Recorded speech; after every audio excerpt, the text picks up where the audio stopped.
Bienvenue à cette présentation des 45 secondes qui changeront votre vie. Si vous avez déjà réfléchi à ce à quoi pourrait ressembler votre vie, vous avez sans doute déjà cherché des moyens qui vous permettraient de la prendre en main. D'ores et déjà, je vous remercie d'avoir un premier regard sur cette proposition d'affaires. Voyons comment prendre votre vie en main avec le marketing de réseau. Avez-vous déjà songé à ce que cela représenterait pour vous de prendre votre vie en main? Voilà ce que signifie pour moi le fait de prendre sa vie en main. Si vous éliminez le temps alloué au sommeil, à vos déplacements, à vos heures de travail et aux tâches quotidiennes que vous devez accomplir, il ne vous reste alors qu'1 ou 2 heures par jour pour pratiquer vos activités favorites. La question est de savoir si vous avez suffisamment d'argent pour vous y consacrer. Nous avons découvert le moyen de prendre sa vie en main en établissant une entreprise à domicile. Ce système est si simple que chacun peut le mettre en pratique. Aucune technique de vente n'est requise et ce système a de plus l'avantage de ne demander qu'un peu de votre temps. Ce qui nous amène à nous poser cette question. Qu'est-ce que le marketing de réseau? Parmi les différentes méthodes de distribution de produits et de services, le marketing de réseau est la moins comprise. Le mot marketing désigne l'action de diriger un produit ou un service d'un fabricant ou un fournisseur vers un consommateur. L'association au mot réseau signifie qu'un système de rémunération est proposé aux personnes qui en assurent la distribution. Mais en quoi le marketing de réseau est-il différent des autres méthodes de distribution? Il n'existe en fait que 3 méthodes fondamentales de distribution de produits. La première, la plus courante, est la vente au détail. Le consommateur se rend dans un magasin pour acheter des produits. La deuxième, également très connue, est la vente directe. Les produits sont présentés et vendus au consommateur à domicile, la plupart du temps sous forme de réunion. Et enfin, la troisième méthode, la moins connue, le marketing de réseau. La distribution des produits s'effectue par le biais d'un réseau de distributeurs qui les consomment, les partagent avec leurs amis, leurs voisins, leurs proches, mais ne vendent que très peu au détail. En pleine croissance depuis une petite 60aine d'années, le marketing de réseau est promis à un essor gigantesque au cours du XXIe siècle.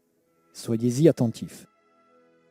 Prenons un instant pour éclaircir un point très important. En effet, le marketing de réseau n'a rien d'un système pyramidal. Une pyramide est une structure organisée du haut vers le bas. Seuls ceux qui y sont rentrés au tout début ont une chance de monter au sommet.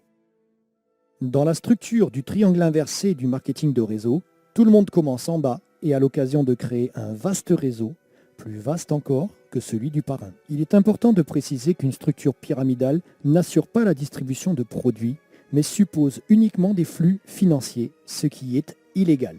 Ce que vous allez découvrir maintenant va vous permettre enfin de comprendre le concept du marketing de réseau.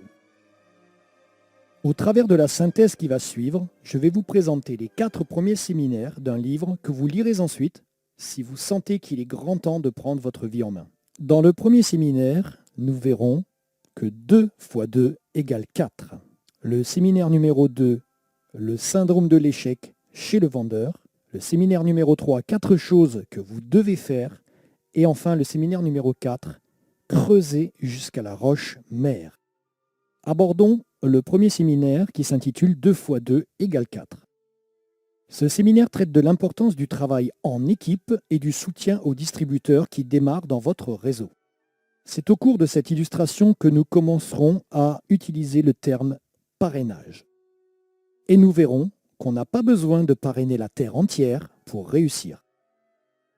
Première hypothèse, nous dirons que vous parrainez 2 distributeurs et que vous les formez pour qu'ils arrivent à en démarrer chacun 2 autres, ce qui fait 4 personnes de plus dans votre réseau. Puis vous enseignez à ces 2 nouveaux distributeurs à faire en sorte que leurs 4 nouveaux distributeurs en parrainent chacun 2, ce qui donne 8 personnes dans votre réseau. En ajoutant encore un palier supplémentaire, vous vous retrouverez avec 16 personnes supplémentaires. Prenons maintenant l'exemple du parrainage de 3 distributeurs. Voyons ce qu'il se produit si chacun parraine un distributeur de plus. Vous parrainez 3 personnes et vous leur enseignez comment en parrainer 3. ce qui vous en fait 9. Puis vous montrez à vos 3 distributeurs comment aider les 9 distributeurs à en trouver 3, ce qui fait 27 personnes. Ajoutez un palier de plus et vous avez 81 personnes supplémentaires dans votre réseau. La différence entre 16 et 81 est de 65, ce qui fait une nette différence. Alors qu'en réalité, la différence n'est que de 1.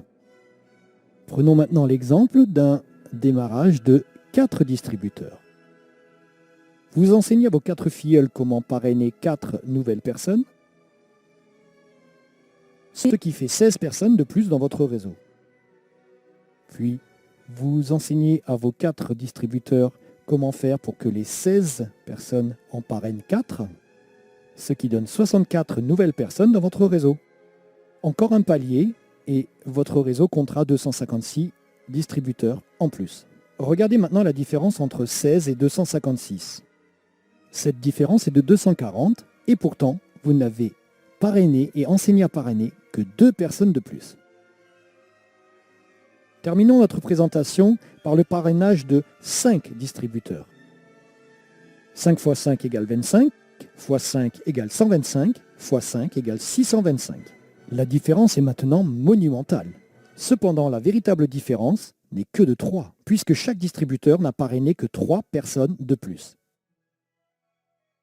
Additionnons maintenant les chiffres encerclés et nous arrivons à un total de 780 personnes. Notez que pour trouver 5 distributeurs qui s'investissent à fond, vous devrez peut-être en parrainer 5, 10, 15 ou 20. Si l'on considère uniquement la consommation des produits par les 780 distributeurs du réseau, le chiffre d'affaires est déjà considérable. Imaginons maintenant que chacun des 780 distributeurs trouve 10 clients potentiels parmi ses amis, sa famille et ses proches. Nous obtenons un total de 7800 clients. Ajoutez à cela les 780 distributeurs du réseau, cela nous donne 8580 personnes. Ne pensez-vous pas qu'avec 8580 clients, votre entreprise ne pourra faire autrement que d'être très prospère? Mais attention, vous verrez au fil de cette synthèse que vous ne devez pas travailler simultanément avec plus de 5 distributeurs inscrits personnellement. Certes, une entreprise peut déjà être efficace avec 3 ou 4 distributeurs au premier palier, mais aucune ne peut le demeurer avec un effectif supérieur à 5.